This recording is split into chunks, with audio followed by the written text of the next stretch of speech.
అనంతపురం జిల్లా పోలీసులు దొంగల మూట ఆట కట్టిస్తున్నారు. దృష్టి మళ్లించి మహిళల బ్యాగులను దొంగలించే 12 మందిని అరెస్టు చేశారు అనంతపురం 2 టౌన్ పోలీసులు. అరెస్టైన వాళ్లలో 7 మేజర్లు కాగా 5 మైనర్లు అని చెబుతున్నారు పోలీసులు.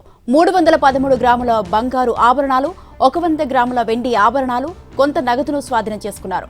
బంగారు, వెండి ఆభరణాలు మొత్తం విలువ 46 లక్షలు ఉంటుందని అంచనా.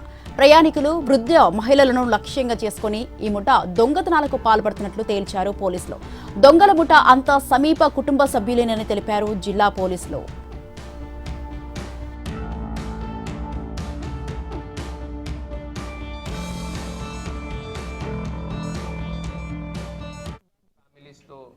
వెళుతున్నటువంటి వాళ్ళని టార్గెట్ చేసి చిన్న పిల్లల్ని వాడుకొని వాళ్ళ అటెన్షన్ డైవర్ట్ చేసి వాళ్ళ బ్యాగ్స్ నుంచి డబ్బు, గోల్డ్ ఇట్లాంటి వాల్యుయబుల్స్ని తీసుకునేటటువంటి గ్యాంగ్ని మనము అరెస్ట్ చేయడం జరిగింది.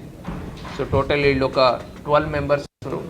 దీంట్లో 7 మంది మేజర్స్ అండ్ ఒక 5 మంది వీళ్ళు మైనర్స్ని కూడా ఈ అఫెన్స్ చేయడానికి వాడుకుంటూ ఉన్నారు. సో వీళ్ళ వద్ద నుంచి మనము ఒక 46 lakhs వర్త్ ప్రాపర్టీ మనం సీజ్ చేయడం జరిగింది. Around 313 grams gold, 100 grams silver, మరియు ఒక 2.5 lakhs క్యాష్ మనము సీజ్ చేయడం జరిగింది. ఎస్పెషల్లీ సీనియర్ సిటిజన్స్, ఫ్యామిలీ పిల్లలతో వెళ్తున్న వాళ్ళు, మహిళలు కొంచెం ఎక్కువ జాగ్రత్తగా ఉండాలని కోరుకుంటున్నాం.